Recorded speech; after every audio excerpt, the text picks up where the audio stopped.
Commander Vexlar stood on the bridge of his warship and looked at the stars. He had been a soldier for 200 years.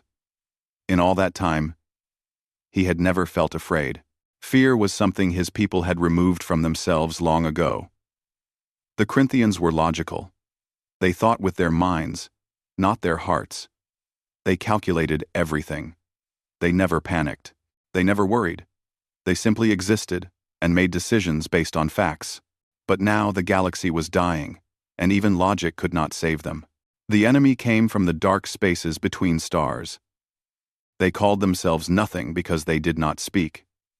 Other races called them the Devourers. They ate everything: planets, ships, stations, people. They consumed entire solar systems and left nothing behind but empty space. They had already destroyed 6 civilizations. Now, they were coming for the rest. The Galactic Council met for 3 days straight. All the major races sent their best minds. The Corinthians sent their military leaders. The Velthari sent their scientists. The Quirics sent their diplomats. They all agreed on one thing. They needed more ships. They needed more soldiers. They needed help from anyone who could fight. That was when someone mentioned the humans. Vexlar remembered the debate that followed. The humans had only been in space for 30 years. They were young, stupid, and dangerous, according to most council members. They fought among themselves constantly. They made decisions based on feelings instead of logic. They had nuclear weapons pointed at their own cities for decades before they finally went to space. They were barely civilized, but they had ships. And they had soldiers.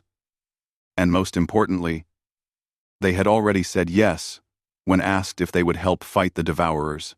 So Vexlar found himself approaching a human space station orbiting a planet called Kepler 442. The station was small and crude compared to Corinthian architecture. The humans had built it in only 5 years.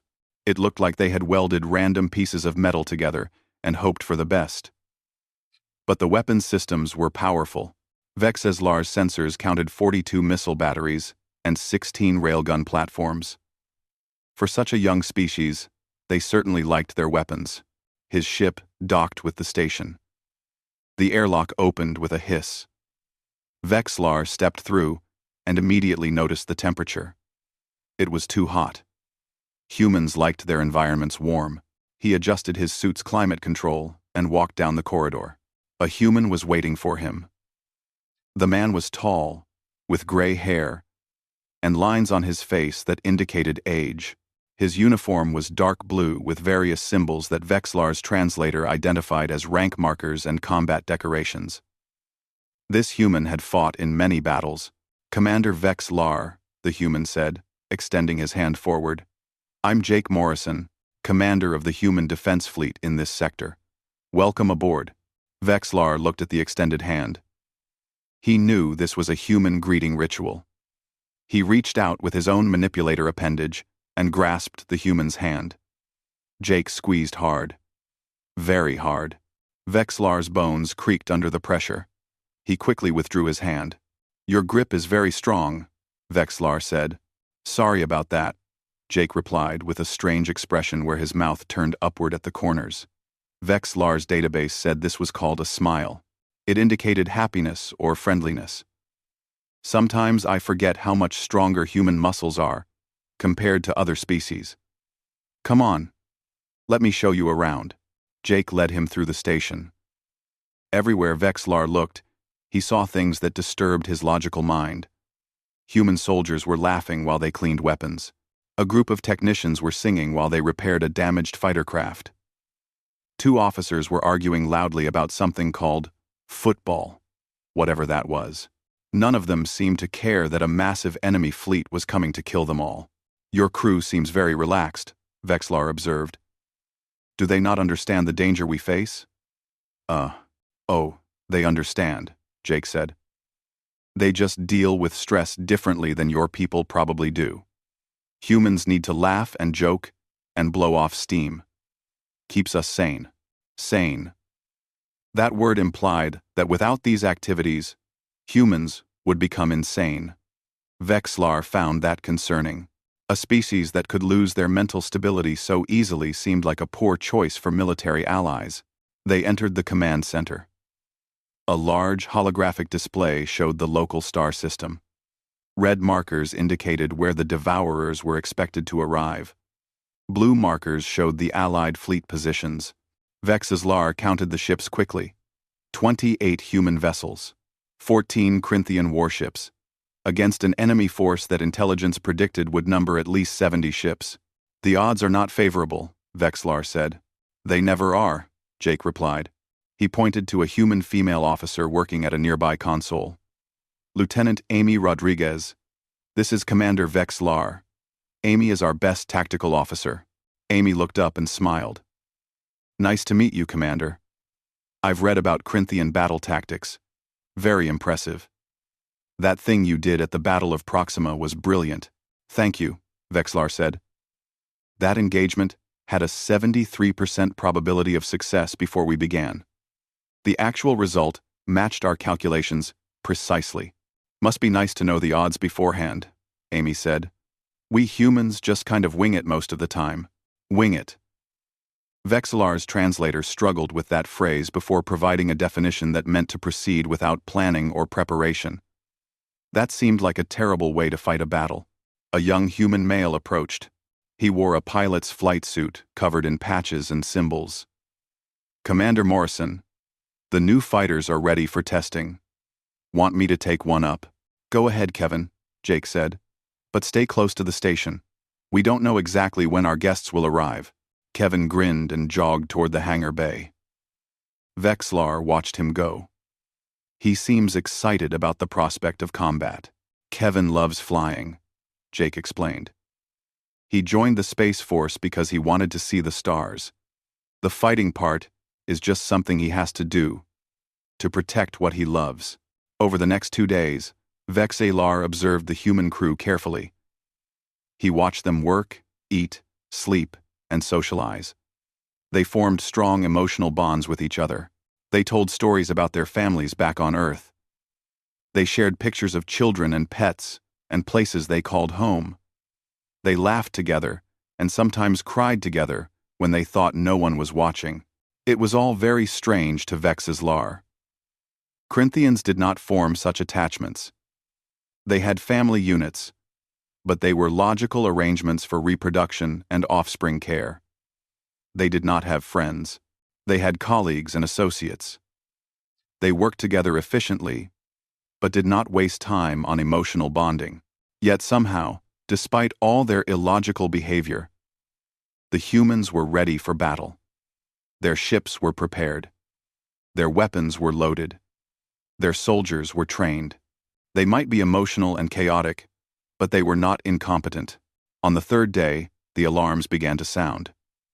The sensors had detected the enemy fleet. They were arriving early, and there were more of them than predicted. Much more. All hands to battle stations. Jake's voice echoed through the station. This is not a drill. Enemy contact in 15 minutes. Prepare for combat operations. The human crew moved with sudden purpose. The laughter stopped. The jokes ended. They ran to their positions with speed and efficiency. In less than 3 minutes, every station was manned and ready. Vex'Lar took his place on his own ship's bridge. Through the view screen, he could see the human vessels moving into formation. They positioned themselves between the station and the incoming enemy, ready to fight, ready to die, if necessary. The Devourer fleet emerged from faster-than-light travel. 73 ships. Each one was larger than anything the humans or Corinthians had. They were dark and covered in organic-looking armor. They did not hail. They did not communicate. They simply began moving toward the Allied fleet. Well, Jake's voice came over the communication channel. This is going to be interesting. Vex'Lar calculated their odds of survival. The number appeared on his screen. 3.7%. Almost certain death. But then he heard something strange through the communication channel. Music. The humans were playing loud, rhythmic music through their ship speakers. Songs about fighting and surviving and never giving up. Vexlar did not understand. They were about to die. And the humans were playing music. Perhaps fear was not the only thing the Corinthians had lost over the centuries. The first shots came at exactly 600 hours. 3 beams of concentrated energy lanced across space from the Devourer fleet. They hit 3 Corinthian cruisers before the shields could fully activate. The ships exploded in bright flashes of light. Vexlar watched 347 Corinthian lives disappear in an instant. His tactical computer immediately calculated the correct response. Retreat. Fall back. Preserve forces. Live to fight another day. It was the logical choice. The enemy had superior numbers and firepower. Staying meant death, but Jake Morrison's voice came over the fleet-wide channel. All ships. Attack pattern Delta 7. Hit them hard and fast. Make them bleed for every inch. The human fleet surged forward. Every single ship accelerated toward the enemy at maximum speed. Their engines burned bright blue as they pushed past safe operating limits. They were charging directly into the guns of a superior force. Vexlar's mind could not process this decision. It violated every principle of military strategy. You did not charge into certain death. You calculated. You maneuvered. You looked for advantages. You did not simply throw yourself at the enemy like a mindless creature. Human Commander Morrison. Vexlar transmitted. Your current course will result in heavy casualties. I recommend we fall back and regroup. Negative, Commander, Jake replied. We fall back, they follow. Then we fight this same battle near a populated world. Better to stop them here. But the casualties will be.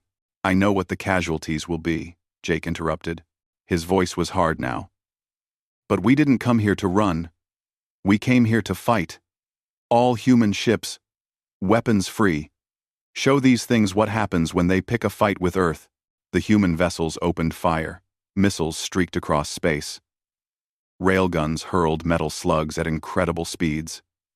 Energy weapons carved burning lines through the darkness. The Devourers returned fire.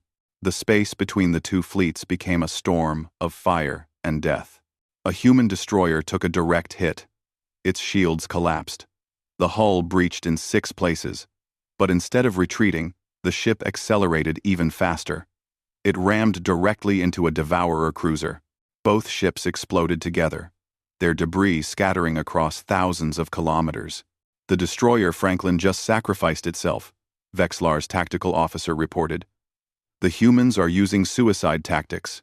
No, Vexlar said slowly. They are using sacrifice tactics. There is a difference. He watched as the battle continued. The humans fought like nothing he had ever seen in 200 years of military service. When their shields failed, they angled their ships to protect their engines. When their weapons overheated, they used their ships as battering rams. When one vessel was damaged, 2 others would move to protect it, while crew evacuated. Lieutenant Amy Rodriguez's voice came over the tactical channel. Devourer fighters approaching from Vector 7 to 7. I count 20 of them. Kevin, you're up, Jake responded. Take your squadron and clear them out. On it, boss, Kevin replied. Vexlar could hear excitement in the young pilot's voice. How could anyone be excited during this horror? The human fighters launched from their carriers. They were small ships with powerful engines and heavy weapons. Kevin led his squadron in a twisting, turning attack pattern that confused the enemy targeting systems. The human fighters darted between Devourer vessels like insects, too small and fast to hit easily. But the Devourers adapted quickly. They launched more fighters. Soon the human squadron was outnumbered 3-1. Vexlar watched as one human fighter after another was destroyed. The pilots did not retreat. They kept fighting until their ships were burning wrecks. Kevin Chen, your shields are down, Amy called out. Return to carrier for repairs. Negative, Kevin replied. I've still got guns, and I'm not done yet. His fighter spun and fired at a Devourer that was targeting a damaged human frigate. The shots hit perfectly, destroying the enemy's main weapon. But 3 more devourers turned their attention to Kevin's fighter. They fired together. Kevin's ship exploded. Just gone, in a flash of light and scattered metal. "Kevin!" Amy's voice cracked. Vexlar heard pain in that sound. Raw, emotional pain. "He's gone," Jake said quietly. "All fighters, continue the mission. Make his sacrifice count." Sacrifice. That word again. The humans kept using it. They died not because they failed, but because they chose to die to save others. It was completely illogical. A soldier who was dead could not fight anymore. Preservation of forces was basic military doctrine. But somehow the human tactics were working. Yes, they were taking heavy losses. Yes, their ships were being destroyed, but they were taking devourers down with them. Every human ship that died took at least one enemy vessel with it. Some took 2 or 3. "Commander Vexlar." Jake's voice cut through his thoughts. "We need your fleet to cover our flanking maneuver. Can you hold the center line for 6 minutes? Vexlar looked at his tactical display. The devourers were focusing their fire on the center of the Allied formation. His ships were there. Vexlar, Vexlar, Vexlar. Holding the line for 6 minutes against that much firepower meant certain destruction for most of his fleet. "Jake Morrison, that request will result in 90% casualties for my ships," Vexlar said. "I know," Jake replied. "And I wouldn't ask if there was any other way. But if we can flank them while they're focused on you, we can take out their command ship, end this fight faster. Save more lives in the long run." In the long run, Jake was asking Vexlar to sacrifice his ships now to potentially save more ships later. It was a calculation, but one based on hope rather than certainty. There was no guarantee the flanking attack would work. Vexlar looked at his bridge crew. They were waiting for his decision. They trusted him to make the logical choice, the smart choice, the choice that would keep them alive. He thought about Kevin Chen, flying his damaged fighter into battle one last time. He thought about the destroyer, Franklin, ramming an enemy ship. He thought about all the humans who kept fighting even when the numbers said they should run. "Affirmative," Vexlar heard himself say. "We will hold the line." His crew stared at him. His second officer's mouth opened in shock. "Commander, that is not standard protocol. We should fall back and preserve our forces." "I am aware of protocol," Vexlar said. "But we are not fighting a standard battle. All Corinthian ships, close formation, concentrate shields, hold this position. No matter what comes." The Corinthian vessels moved into a defensive sphere. The devourers saw this and redirected their fire. Energy beams and missiles slammed into Corinthian shields. The shields held, but barely. Power levels dropped rapidly. "Shield strength at 60%, his tactical officer called out. 50%. 40%. "Redirect all non-essential power to shields," Vexlar ordered. "Life support to minimum. Shut down everything that is not weapons or shields." The lights on his bridge dimmed. The temperature dropped as the heating systems shut off. But the shields held. 3 minutes passed. Then 4. The devourers kept firing. 2 Corinthian ships exploded when their shields finally failed. Another lost its engines and went tumbling through space, lifeless. "Shield strength at 15%, the tactical officer said. His voice was calm, but Vexlar could see fear in his eyes. Real fear. Even Corinthians could feel it when death was this close. 5 minutes 30 seconds, Vexlar said. "We only need to hold for 30 more seconds." Those 30 seconds felt like 30 years. More ships died. More Corinthians were killed. Vexlar watched the casualty reports scroll across his screen and felt something twist inside his chest. These were his people. His responsibility. And he had ordered them to stay and die. 6 minutes, the tactical officer announced. Human fleet is in position, Amy Rodriguez reported over the fleet channel. Firing on Devourer command ship now. 20 human vessels opened fire on a single target. Every weapon they had, every missile, every energy beam, every railgun slug, all focused on one massive Devourer ship that sat in the center of their formation. The Devourer command ship tried to turn, tried to defend itself, but it was too slow. The combined firepower of the human fleet tore through its armor. Explosions rippled across its hull. Secondary detonations followed. The ship broke apart, splitting into 3 large pieces that continued to explode. Command ship destroyed, Jake announced. All ships, press the attack while they're disorganized. The Devourer fleet had lost its coordination. Ships started firing in random directions. Some tried to retreat. Others continued attacking but without any strategy. The humans and the remaining Corinthian ships tore into them. The battle continued for another hour, but the outcome was no longer in doubt. The Devourers retreated, leaving behind 23 destroyed ships. The Allied fleet had won, but the cost was terrible. Of 42 ships, only 19 remained functional. The humans had lost 16 vessels. The Corinthians had lost 7. Vexlar sat in his command chair and looked at the casualty reports. 3,000 humans dead. 1,800 Corinthians dead. 4,800 lives ended because of decisions he and Jake had made. Commander Vexlar. Jake's voice came over a private channel. Thank you. Your people held the line. You saved this battle. I killed 1,800 of my own soldiers, Vexlar replied.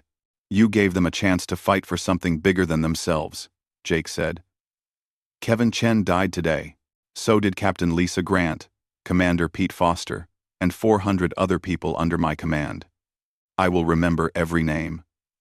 I will visit every family. I will tell them their loved ones were heroes. Because they were heroes. Another human word. It meant someone who did brave things. Someone who sacrificed for others. I do not feel like a hero, Vexlar said quietly. I feel like I made a terrible choice. Oh, welcome to command, Jake replied. It never gets easier. But that's what makes us different from them. We feel the weight of every life lost. They just consume and move on. That's why we'll win in the end. Vexlar was not sure about that. But for the first time in his long life, he understood something. Logic alone was not enough. Sometimes you needed something more. Something the humans had in abundance. Something he was only beginning to understand. The second wave of Devourers arrived 18 hours after the first battle ended. The Allied fleet had barely begun repairs when the sensors screamed warnings. 35 more enemy ships emerged from faster-than-light travel at the edge of the system. Vexlar's ship, the Eternal Calculation, had lost 60% of its systems. Hull breaches on decks 7 through 12 had been sealed with emergency force fields. The main reactor was running at 40% capacity. Half his weapons were offline. His crew was exhausted. How long until they reach us? Vexlar asked. 2 hours at current speed, his tactical officer replied. 2 hours to prepare.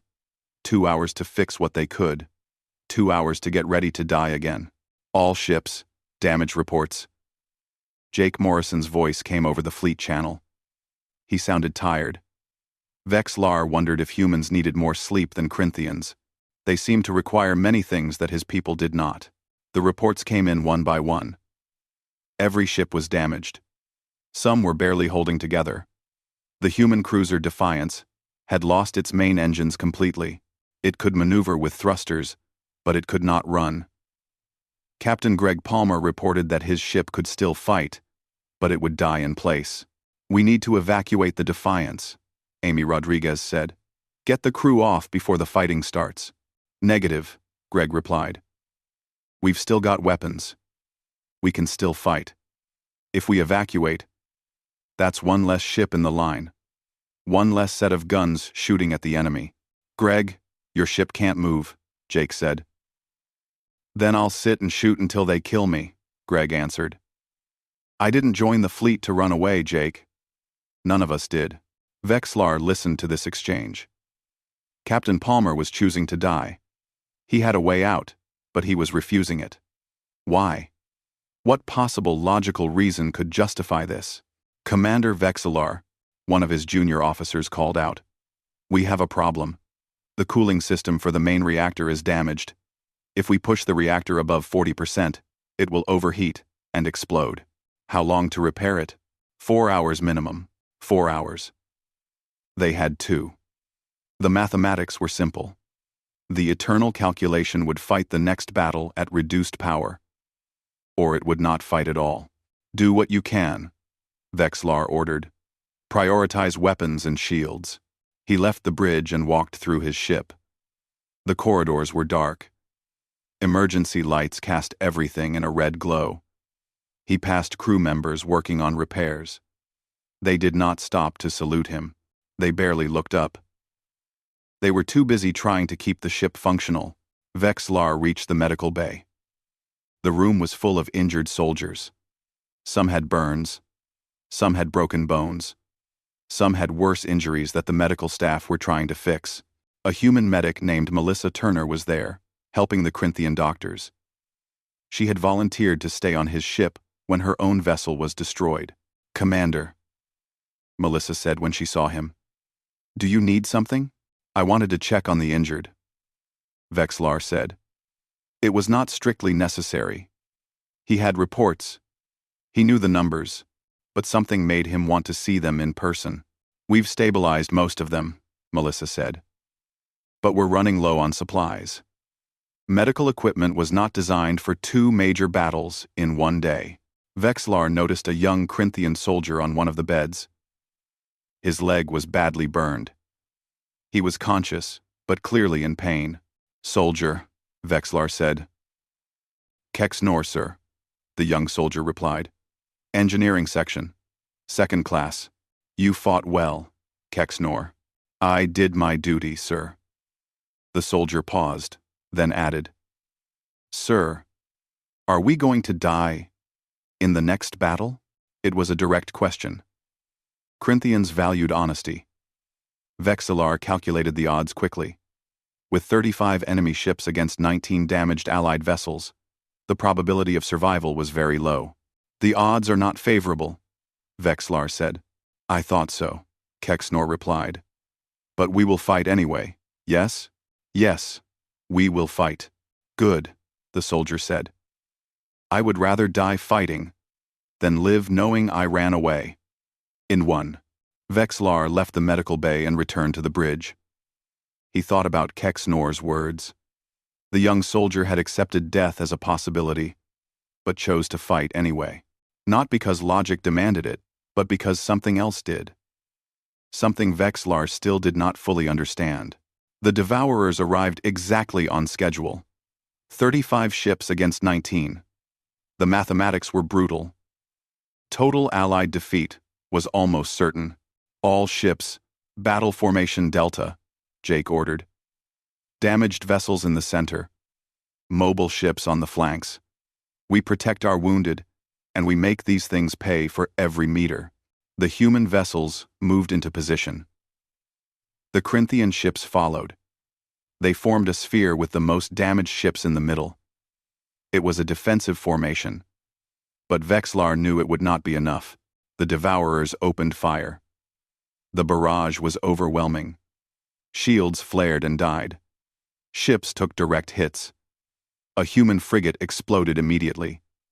A Corinthian corvette lost power and went dark. Return fire, Jake commanded. All weapons free. The Allied fleet shot back. Missiles and energy beams crossed space. Some hit. Some missed. The Devourers were spreading out, trying to surround the Allied formation. They are trying to flank us, Vexlar observed. I know, Jake replied. Amy, target those ships on our left side. Hit them hard. On it, Amy responded. Her fingers flew across her controls. 6 human ships turned and fired as one. The concentrated firepower destroyed 2 Devourer vessels. and damaged a third. But it was not enough. The enemy kept coming. More ships died. The human destroyer, Liberty, took a direct hit to its reactor. The explosion was massive.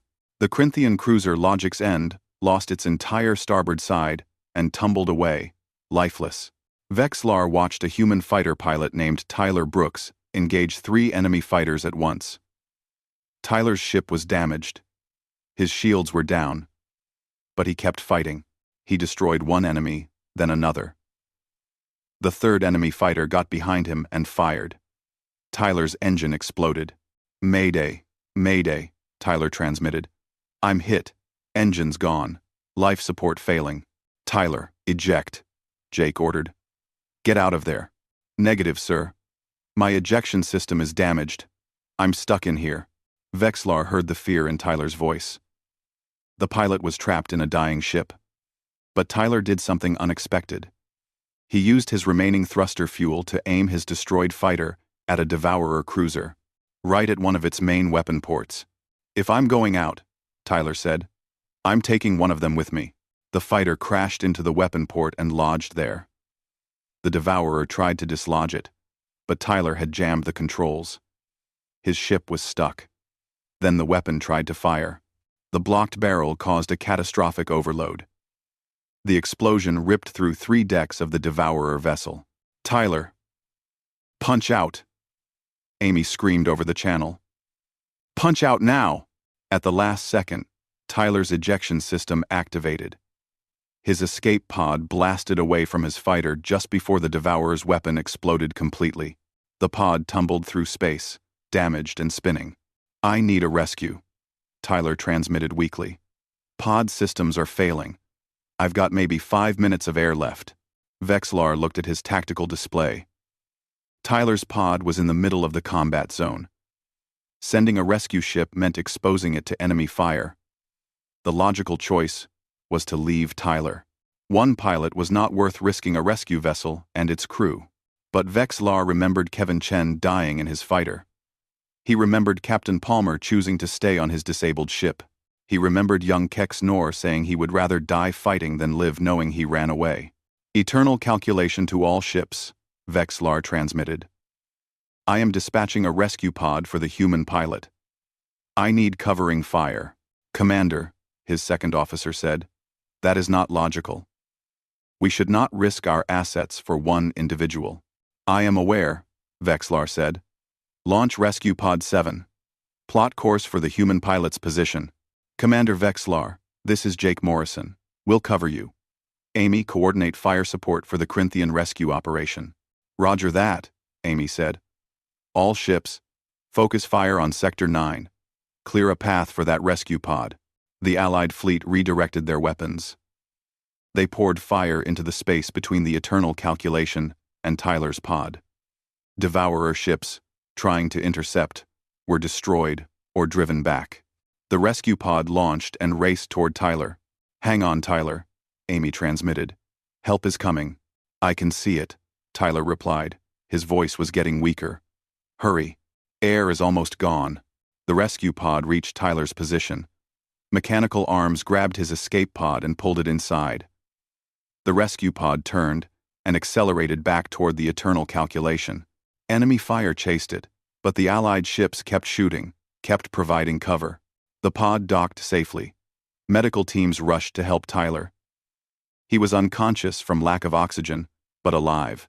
"Rescue successful," Vexlar reported. "The pilot is secure." "Good work, Commander," Jake said. "Now let us finish this fight." But the battle was going badly. The Devourers had numbers, and they were using them. They focused fire on individual ships, overwhelming them one at a time. Another human ship exploded, then another Corinthian vessel. The Allied fleet was dying. "We cannot win this fight," Vexlar said privately to Jake on a secure channel. "Probably not," Jake agreed. "But we can make it cost them. We can hurt them badly enough that they think twice about attacking the core worlds." "That is not logical strategy." "No," Jake said. "But sometimes logic is not enough. Sometimes you fight, Not because you can win, but because the alternative is worse. Vex'Islar thought about that as he watched more ships die. He thought about Tyler Brooks sacrificing his fighter to take out an enemy weapon. He thought about his own decision to risk a rescue pod for one pilot. He thought about all the illogical, emotional, stupid things the humans did. And he realized something. The humans fought not just with their minds, but with their hearts. They cared about each other. They valued individual lives. They made decisions based on more than just numbers and probabilities. Maybe that was not weakness. Maybe it was something else. Something his people had lost when they removed emotion from their society. Maybe it was strength. The battle had been raging for 32 hours. Vex'Islar had not slept. His crew had not slept. No one could sleep when death was constantly seconds away. The eternal calculation shuddered with each hit it took. The shields were at 12%. The hull had breached in 4 more locations. The ship was held together by emergency patches, and hope. Another human concept that Vex'Islar was beginning to understand. Of the 19 Allied ships that entered the second battle, only 12 remained functional. The Devourers had lost 14 ships, but they still had 21 operational vessels. The mathematics were clear. The Allied fleet was losing. Slowly, steadily, inevitably, losing. Then the long-range sensors detected something new. "Commander," his sensor officer called out, "I am reading multiple faster-than-light signatures. Distance, 2 light hours. Number, 40 plus. 40 ships." Vex'Islar felt something flutter in his chest. Reinforcements. The Council had sent help. They would survive after all. "Identify the signatures," he ordered. The sensor officer worked his controls. Then, he went very still. "Commander, they are Devourer signatures. 40 enemy vessels inbound. Arrival time, 53 minutes. The bridge went quiet. Every officer stopped what they were doing and looked at the main display. 40 more enemy ships, added to the 21 already here, that made 61 Devourers against 12 damaged Allied vessels. Vex'Islar ran the calculations. He ran them 3 times because his mind refused to accept the result. 0% survival rate. Not nearly 0. Not almost 0. Exactly 0. There was no combination of tactics, no strategy, no miracle that could save them. They were all going to die. All ships. "This is Morrison." Jake's voice came over the fleet channel. There was no humor in his tone now. No jokes. No music. Just hard reality. Long-range sensors have detected enemy reinforcements. 40 ships, arriving, within, the hour. Silence answered him. Every human, every Corinthian knew what that meant. "We all knew this might be a one-way trip," Jake continued. "We talked about it before we came here. We accepted the risk. But I want everyone to understand what we are protecting. If we fall here, if we fail, those things reach the core worlds. They reach Earth. They reach Corinthia. They reach worlds where billions live. Where our families live. Where our children sleep at night. Safe, because we stand here in the dark, holding the line." Vex'Islar thought about his offspring. 2 young Corinthians, safe on the homeworld. He had calculated the probability of ever seeing them again. It had been low before. Now it was 0.003%, effectively impossible. "So here is what we are going to do," Jake said. "We are going to hold this line. Not because the math says we can. Not because it is logical.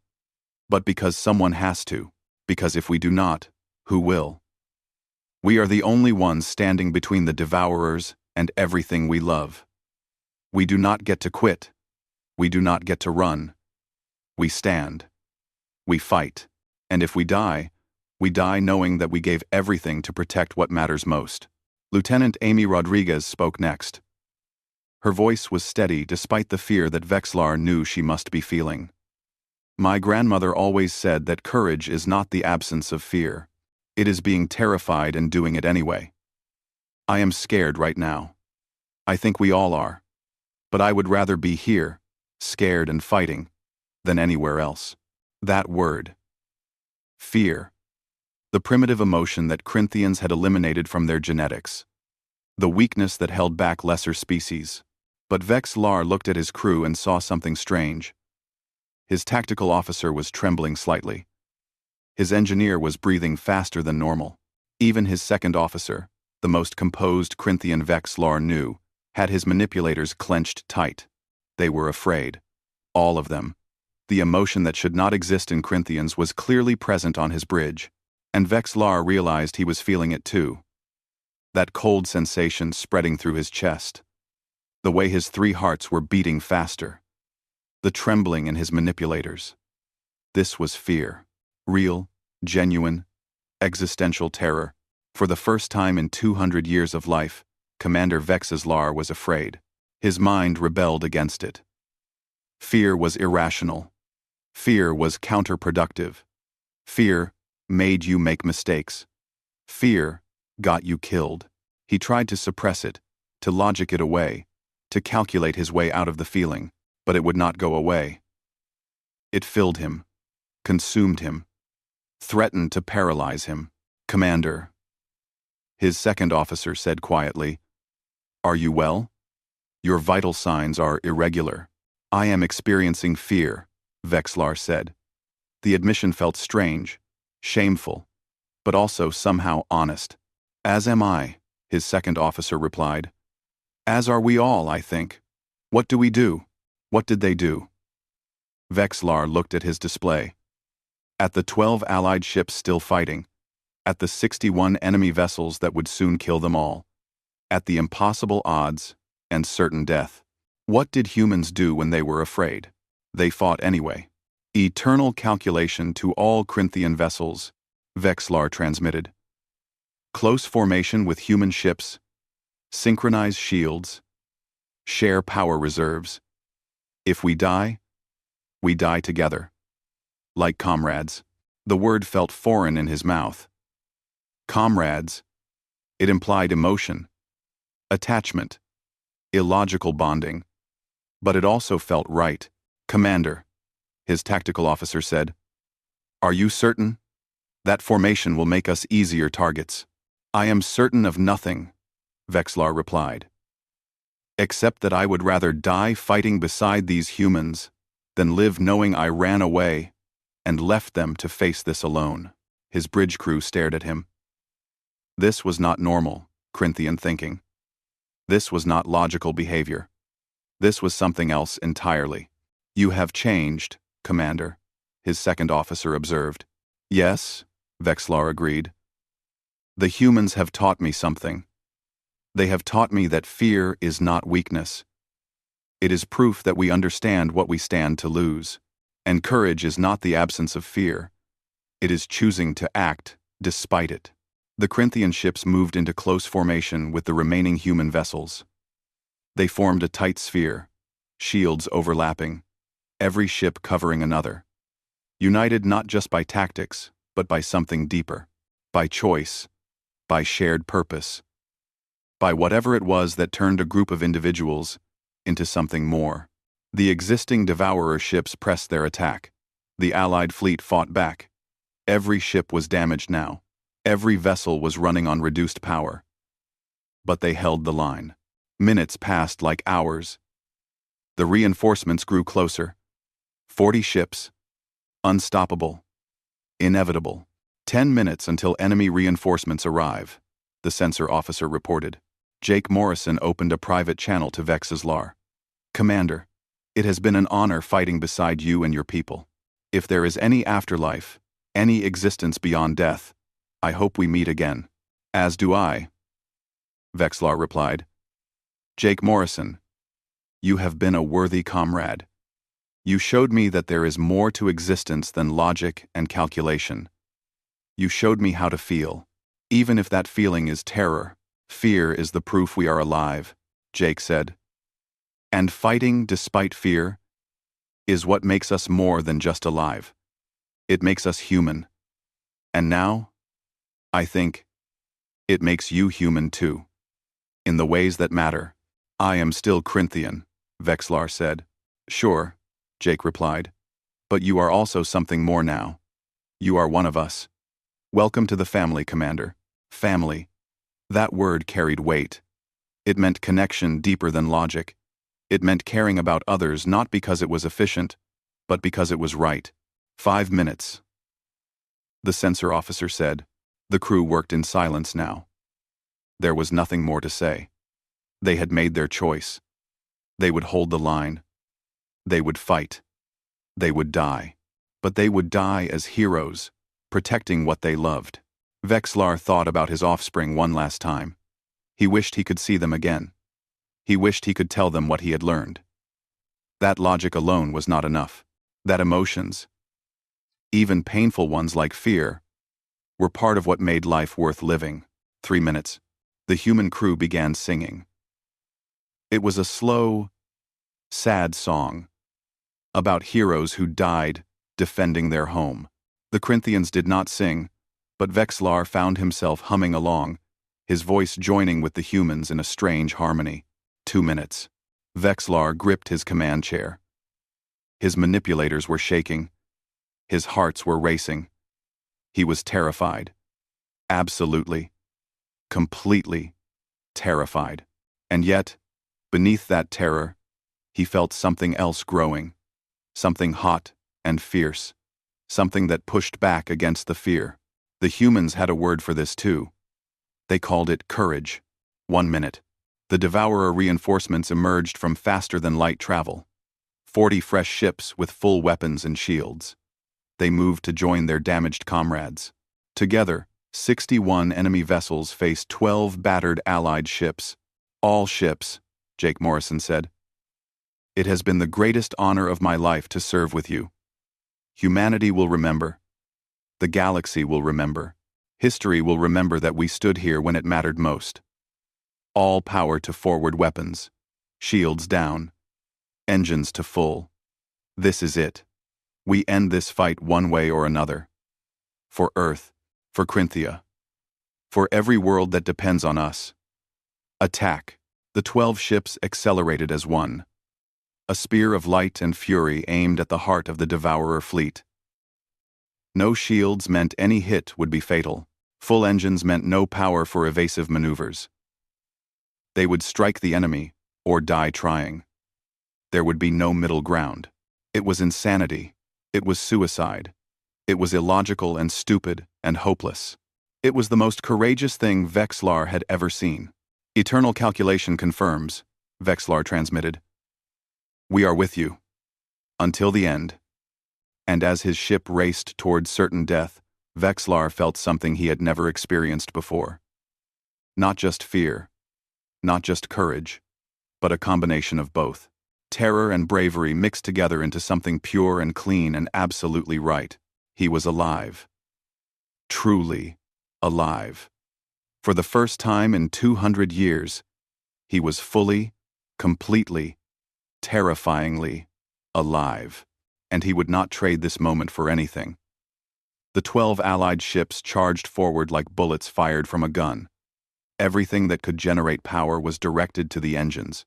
Everything that could shoot was firing.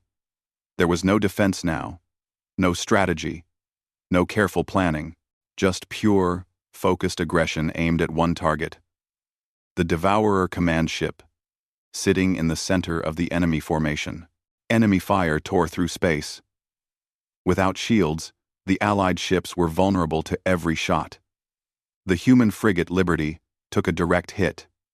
Its reactor overloaded, and the ship exploded into fragments.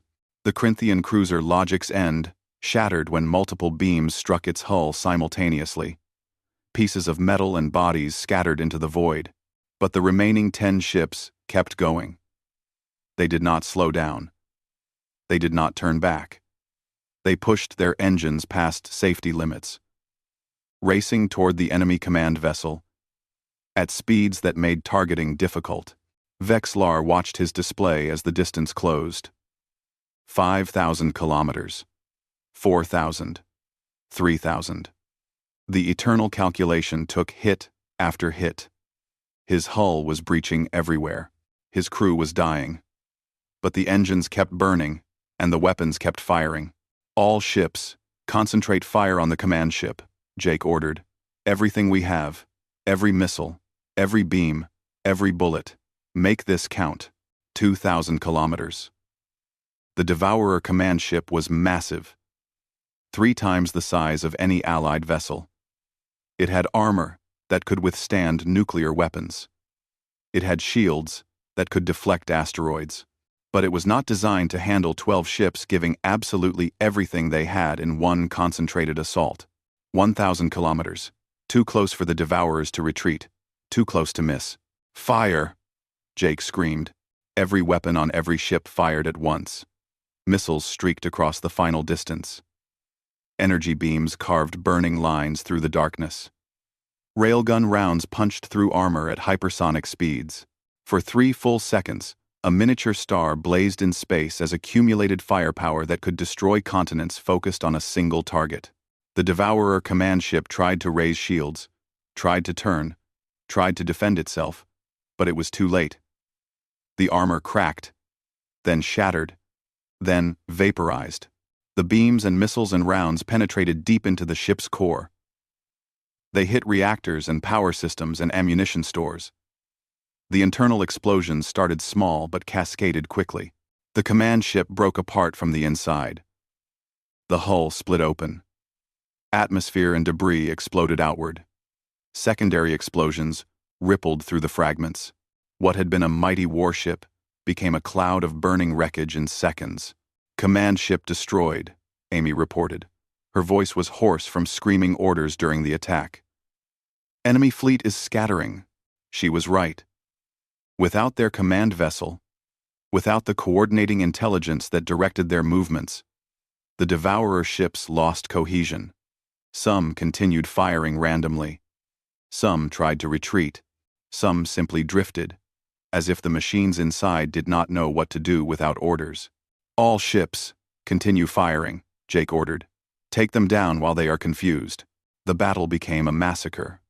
The organized Devourer fleet became a collection of individual ships, each one vulnerable and isolated. The Allied vessels, though battered and dying, still had their crews, still had their commanders, still had the ability to think and adapt and coordinate. One by one, the Devourers fell. Human and Corinthian ships worked together, targeting enemy vessels systematically. When one Allied ship ran out of ammunition, another moved to support it. When shields failed, others positioned themselves to provide cover. The remaining Devourer ships finally broke and ran.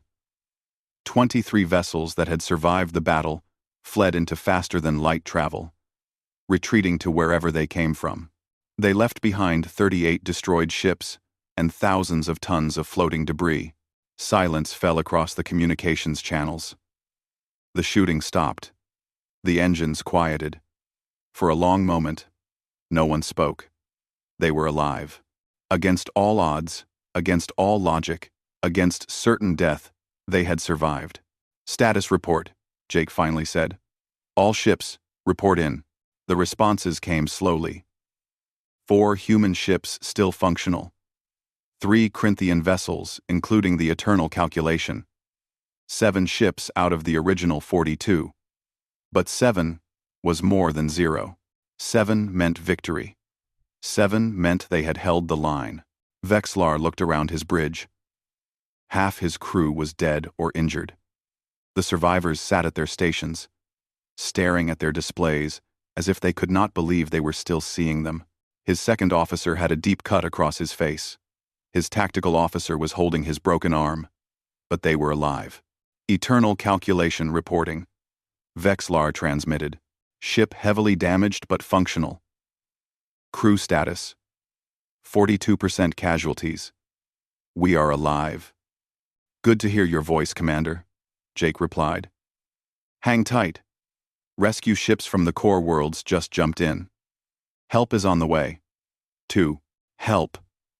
They would not die alone in the dark after all. They would be rescued. They would go home. Home. That word meant something different now than it had 3 days ago. Vexlar left his ruined bridge and walked through the damaged corridors of his ship. Emergency crews were everywhere, pulling survivors from collapsed sections, treating the wounded, sealing breaches. He saw humans and Corinthians working side by side. A human engineer named Chris Morgan was sharing his oxygen supply with a Corinthian whose suit had been damaged. A Corinthian medic was treating a human soldier with the same care she would give her own people. He found the medical bay. Dr. Nicole Sanders, a human, was working alongside his Corinthian medical staff. They were treating everyone who came through the door, regardless of species. Melissa Turner, the human medic, was still there too. She had survived. She looked exhausted but smiled when she saw him. "Commander," she said. "We did it. We actually did it." "Yes," Vexlar replied. "We did." He walked to the docking bay, where Jake Morrison's ship had linked with his. The human commander was there, helping load wounded onto medical transports. His uniform was torn and burned. He had blood on his face from a cut above his eye. But he was alive and moving, still taking care of his people. They stood facing each other, these two warriors from different worlds. Jake extended his hand, that human gesture of respect and friendship. Vexlar took it. His manipulator no longer trembled. He knew fear now. He had felt it completely. But he also knew courage. He had learned both from humanity. "Thank you," Vexlar said. "You taught me something my species thought we had evolved beyond. You taught me that fear is not weakness, that emotion is not illogical, that sometimes survival requires more than calculation. It requires heart." "You taught us something too, Commander," Jake replied. His smile was tired but genuine. "You taught us that honor and bravery are not uniquely human traits. That when the universe needs defenders, it does not matter where you come from or how your brain works. What matters is whether you stand when standing is needed." "I stood," Vexlar said. "We all stood." "Yes," Jake agreed. "We stood together. And that made all the difference." 3 months passed. The wounded healed. The ships were repaired or replaced. The dead were mourned and honored. Both Earth and Corinthia held ceremonies for those who fell at Kepler 442. Their names were carved in stone and metal, so they would never be forgotten. The Galactic Council established new military protocols.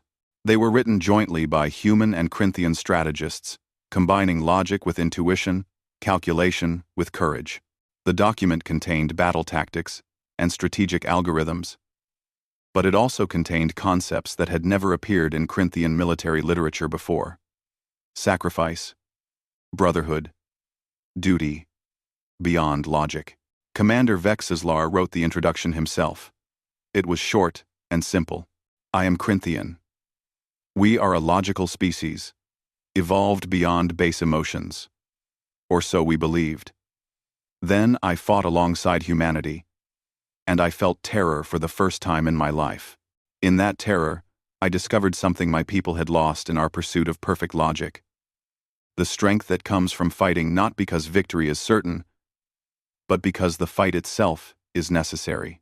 The humans have a saying: courage is not the absence of fear, but acting despite it. I understand now. Fear reminds us what we stand to lose. Courage reminds us why it is worth defending. Together, they make us complete. We were warriors before. Now, we are something more. We are comrades." A memorial station was built at Kepler 442, where the battle was fought. It orbited the spot where the final assault happened, where 12 ships charged into certain death and somehow survived. The station contained the names of every soldier who died in the battle, human and Corinthian together. No separation, no distinction, just names. At the center of the memorial, 2 statues stood side by side. One was Commander Vexlar in his Corinthian armor. The other was Commander Jake Morrison in his human uniform. They were positioned as if standing watch together, looking out at the stars they had defended. Below the statues, carved in both human and Corinthian script, was a single phrase.